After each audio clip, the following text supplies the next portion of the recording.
Fala pessoal, tudo bem? Sejam bem-vindos a mais um vídeo do canal da Convex. E hoje vamos tratar de um tema que já tem sido solicitado já há bastante tempo por alguns de vocês, que é o tema da saída fiscal. Nos últimos anos, como todo mundo sabe, a gente tem passado aí por uma série de mudanças tributárias, legais, em segurança jurídica, e uma das soluções que são apresentadas ou aventadas por aí é o tema da saída fiscal, Então eu vou me mudar para o Uruguai, vou me mudar para o Paraguai, vou mudar para qualquer outro lugar do mundo,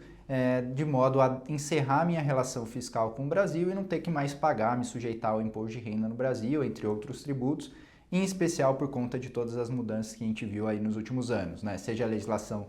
de offshore lá em 2023, valendo para 2024, que passou a tributar lucros não realizados, inclusive das empresas offshore, das aplicações financeiras no exterior, seja em relação a fundos exclusivos, o público especialmente de alta renda que detinha ali os fundos exclusivos passaram a ser tributados por come-cotas, exceto em algumas situações específicas. Mais recentemente a gente teve também mudança ali na tributação de dividendos, o Brasil que já tributa de forma bastante alta, uma tributação bastante elevada em comparação com o mundo em relação a lucros de empresas a 34%, e tinha ali trazido a isenção dos dividendos justamente porque a tributação agregada já é elevada, num patamar elevado. Mais recentemente trouxe também ali tributação de dividendos, conforme a gente já tratou em outras oportunidades. E aí o que a gente precisa dizer em relação a isso, pessoal, é que o tema precisa ser encarado com bastante seriedade, Então não é simplesmente buscar ali uma autorização de residência num país vizinho ou mesmo em países europeus para quem já tem ali uma cidadania ou um acesso facilitado para fins de mudança e entender, e apresentar ali a saída fiscal para o Brasil e não tomar medidas ou precauções e até do ponto de vista ali de uma mudança de vida mais relevante, porque caso contrário, caso essas medidas que a gente vai detalhar um pouco melhor não forem tomadas, a gente fica com um risco aqui de ser questionado e ter todos os tributos que a gente buscou evitar sendo cobrados ali pela Receita Federal, com multas e juros, Então acho que o primeiro aspecto, quando a gente pensa em saída fiscal, é que do ponto de vista formal é muito simples. Do ponto de vista formal, é sempre importante reiterar. Basta apresentar um formulário, uma comunicação eletrônica para a Receita Federal de que você encerrou ali a sua residência fiscal na data tal, se mudou para o país tal, Então isso é muito simples, você pode fazer isso até fevereiro do ano subsequente à saída. No prazo regular de apresentação da declaração, você apresenta a sua última declaração de imposto de renda, encerra ali de fato a sua obrigatoriedade de apresentar a declaração de imposto de renda, se certifica de que não tem nenhum imposto adicional a ser pago ali, além daquele que você apurou dentro da sua última declaração, e a partir dali o vínculo fiscal com o Brasil estaria encerrado. Bens fora do Brasil não seriam alcançados por uma tributação no Brasil, exceto, obviamente, os bens que são deixados aqui no Brasil, porque esses continuam produzindo rendimentos e o Brasil tem ali a competência de tributar pelo imposto de renda na fonte, em que pese você não precise mais apresentar nenhum tipo de declaração em relação a esses bens. Dito isso, como eu acabei de mencionar, do ponto de vista formal é super simples. A questão é do ponto de vista de substância. Uma série de cuidados precisam ser tomados aqui para que de fato essa saída fiscal se sustente e não possa ser questionada ali pela Receita Federal, por exemplo. Então, antes de efetivamente seguir com essas obrigações fiscais acessórias, com esses procedimentos que eu comentei, todo um estudo, uma avaliação do ponto de vista do Brasil precisa ser feita para de fato se verificar então quais são os efeitos ali em relação àquele patrimônio que eu estou deixando no Brasil, o que eu preciso fazer para ajustar ali e ter os ativos com regularidade aqui no Brasil. Por exemplo, aplicações financeiras podem ser mantidas, até a legislação foi recentemente alterada ali para permitir um pouco mais de flexibilidade, a manutenção de ativos financeiros nas mesmas condições que a gente tinha ali enquanto residentes fiscais no Brasil. Então, a gente precisava migrar ali para contas de não residentes, essas contas agora ficaram mais fáceis e flexíveis de navegar, então é uma desburocratização relevante. Então, eu posso sair do Brasil deixando ali aplicações financeiras, posso sair deixando imóveis, posso sair deixando empresas, lembrando que a tributação, por exemplo, de dividendos também alcança o não residente. Então, se eu tenho uma empresa no Brasil e falar, vou dar a saída fiscal só para evitar uma tributação de dividendos, isso não vai evitar porque a tributação, essa nova tributação de 10% sobre os dividendos também alcança o não residente. Então, com relação aos ativos no Brasil, eu preciso verificar ali, fazer um estudo, avaliar quais são os impactos, né,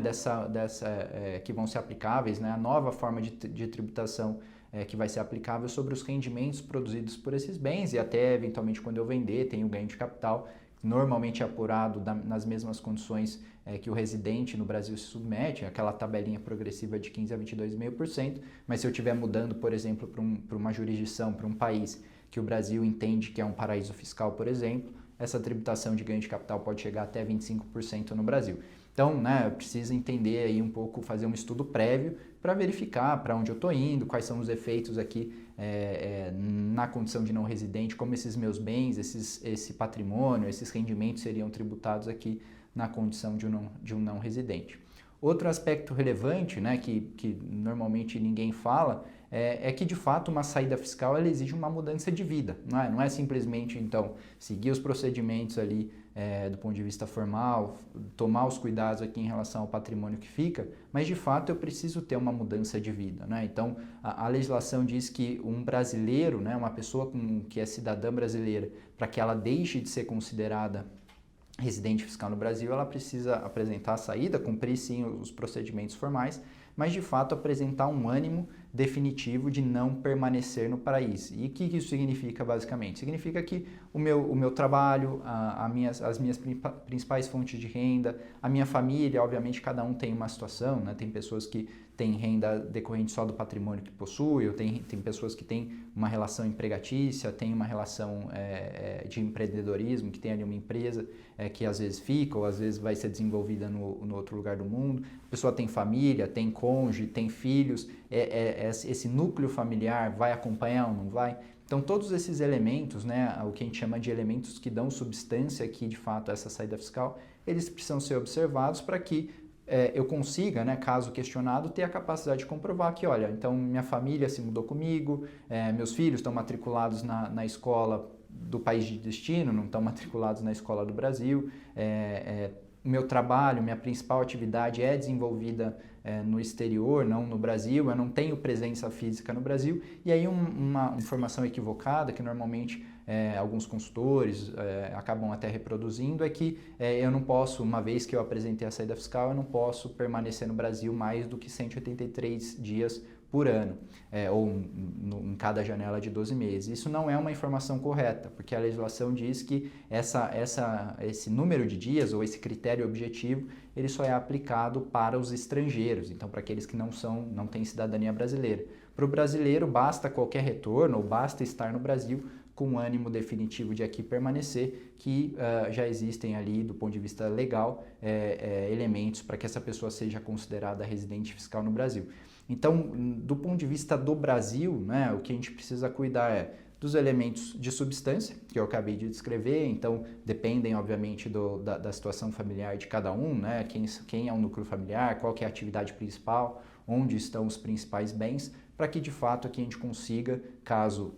questionado, caso a Receita Federal fiscalize, a gente consiga demonstrar que o nosso núcleo vital, né, nosso centro de interesse, de fato ele foi migrado para um outro país. Então não basta simplesmente cumprir ali uma formalidade, a gente precisa, né, do ponto de vista de vida, isso representar aqui uma mudança efetiva de migração, né? Então a gente saiu efetivamente do Brasil,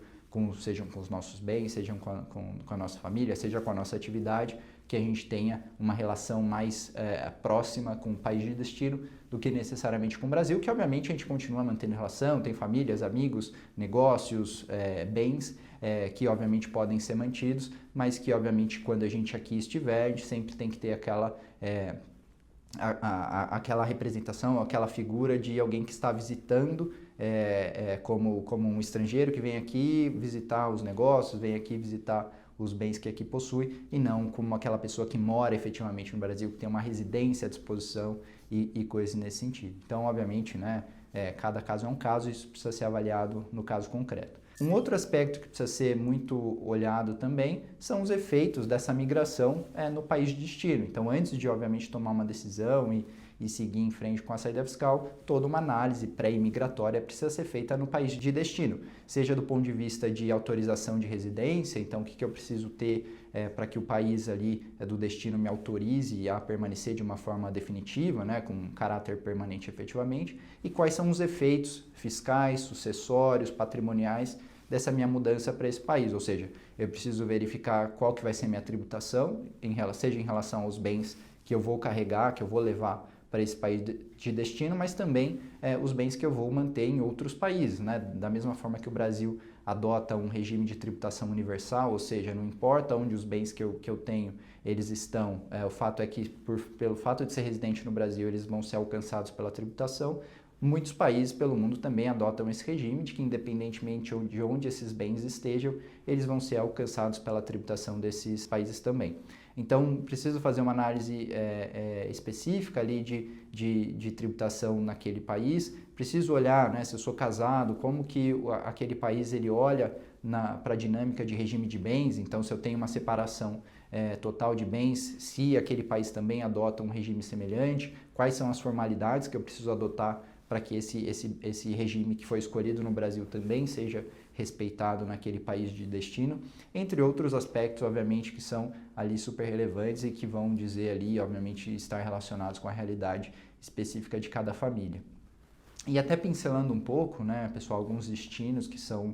têm sido muito falados, Uruguai, Paraguai, era muito comum também, mais recente, não tão distante no tempo assim, falar em Portugal, os próprios Estados Unidos e UK, né, o Reino Unido também como um destino bastante interessante aqui para brasileiros. Essas legislações, né, ou esses países, muito por conta de se tornarem destinos, obviamente, o foco, né, desse público de alta renda, o que a gente chama de high net worth indivíduos, né, pessoas com patrimônio elevado, que têm essa capacidade de mudança, muitas dessas legislações ou muitos desses países têm adotado medidas ali mais restritivas, né? Então, por exemplo, Portugal tinha ali um regime para que você, chamado de Golden Visa, que você poderia adquirir esse visto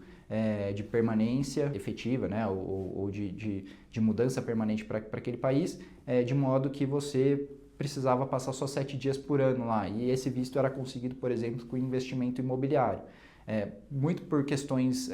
de inflação no preço dos imóveis e desconforto mesmo da população em determinados aspectos com uma invasão estrangeira ali de algumas regiões, a gente viu nos últimos anos Portugal limitando um pouco o acesso a esse visto via investimentos imobiliários. Portugal também tinha um regime fiscal incentivado para não tributar ou a maior parte dos rendimentos de fora de Portugal, que era o regime de não residente habitual, que também foi restringido em alguma medida ali o acesso a esse benefício, muito por conta ali de pressões até populares no sentido de, poxa, por que o estrangeiro vem aqui e não paga imposto e eu que sou português, tenho a cidadania ou a residência fiscal em Portugal já há algum tempo, tenho que me sujeitar a esse imposto. Então, vai criando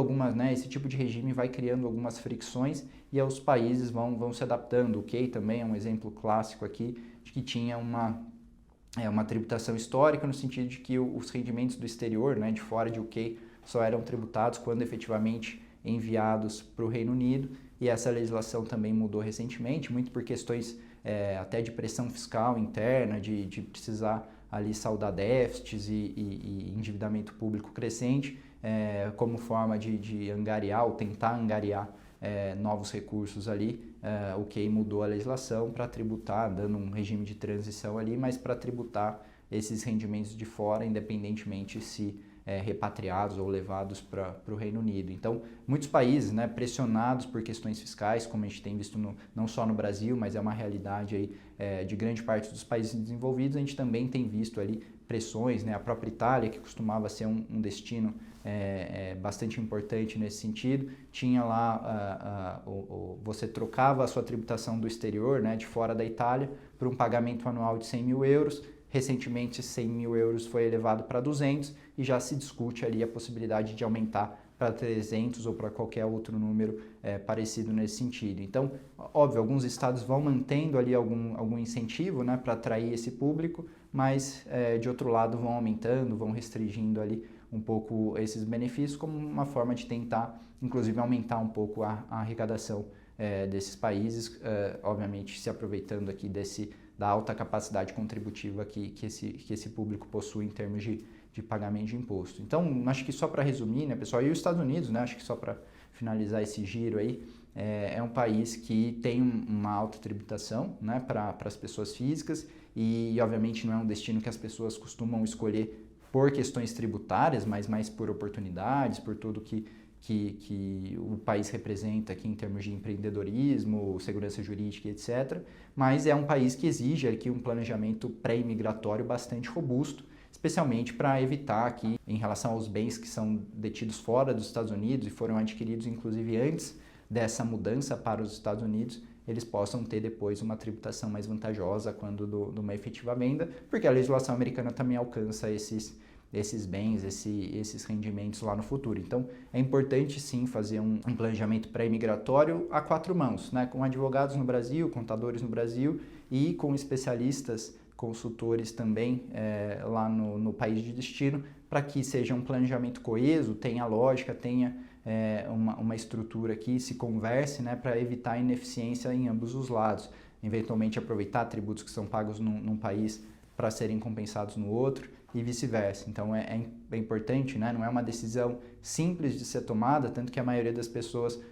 saída fiscal é uma solução, né, para todos os problemas. A hora que vai analisar efetivamente, acaba desistindo, a grande maioria desiste, justamente, né, se pudesse resumir aqui tudo que a gente disse, porque a saída fiscal ela gera ou ela implica uma mudança efetiva devida, né? Então não é simplesmente